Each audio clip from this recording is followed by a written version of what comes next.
Welcome back to Bombastic Nation and Ting and Ting and Ting. Back with some more vibes for all you, you know what I mean? And we want to go a little bit of, I don't know, mythology. Well, I don't know. It's Japanese mythology. And as you could tell, I'm on a mythology kick lately. You know what I mean? And this one is called, and I hope I'm pronouncing it right, the Izanagi and Izanami, the Japanese creation myth.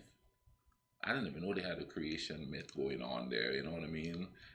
Usually hearing about the Christian one mainly, but let's go ahead and YouTube and Simsima, see what's going on with this here. Today we once again travel back to Japan, but this time to discuss the Izanagi and the Izanami, the primordial gods of Japanese mythology and Shinto religion. They were the brother and sister deities that many believe to have created the islands of Japan, along with many of the Shinto gods and kami. Their names were thought to mean he who invites and she who invites, and it's believed that they were the eighth and last pair of brother and sister deities to be born before the world was formed. When the heavens and the earth were separated out of chaos, the brothers and sisters appeared standing on a floating bridge or platform, where the eldest generation of kami assigned Izanagi and Izanami to bring order and structure to the world, but in order to help them do so, they were given a jeweled spear named Amano Nobuko.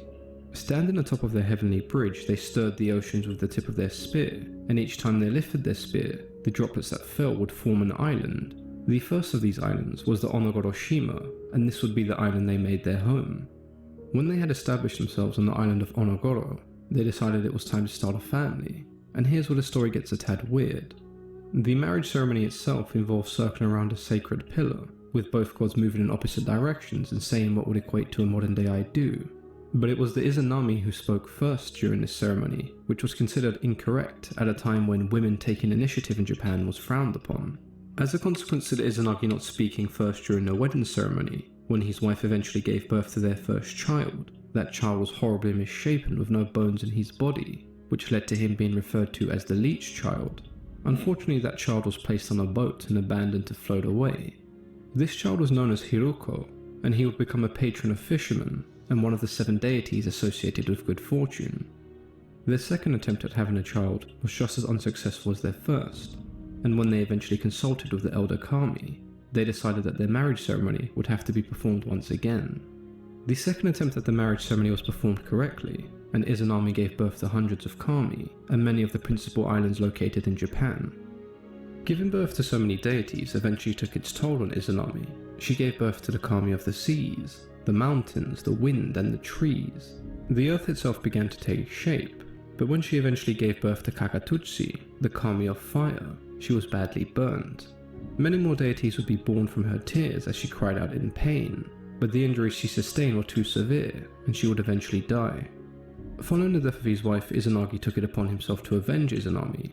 He took his sword, and he cut Kakatutsi into pieces. From each piece of the fire deity that fell to the ground, dozens of new kami were born. Without his wife, Izanagi was lost, and he attempted to journey to the underworld to retrieve her. But when he arrived, he saw that she had already eaten the food of the underworld, making it so that she was forbidden to ever return to the land of the living. This is somewhat similar to what we see in Greek mythology, with Hades giving Persephone the pomegranate to ensure that she had to return to the underworld. It's all sort of intertwined, kind of strange, isn't it? Because here they mention Greek mythology, a similarity. And even when I do the African mythology stuff, there's similarity in the stories and the beliefs and stuff like that. It's just, is it like people from different regions who haven't seen each other coming up with the same idea? Or are they reading it, are they getting their ideas from the same central area? Like there was a one book that I don't know, man. I'm just battling on here. Let's keep going. Izanagi was told that his wife would be allowed to return, as long as he promised to be patient, and not lay his eyes upon her again until she was ready. This process was extremely long, and Izanagi's patience grew thin, until he could wait no longer. He attempted to visit his wife once again, but this time he was shocked when he laid his eyes upon her, as all he saw was his wife's decomposing body. Naturally, she was displeased that her husband had broken his promise, seeing her in this unflattering state.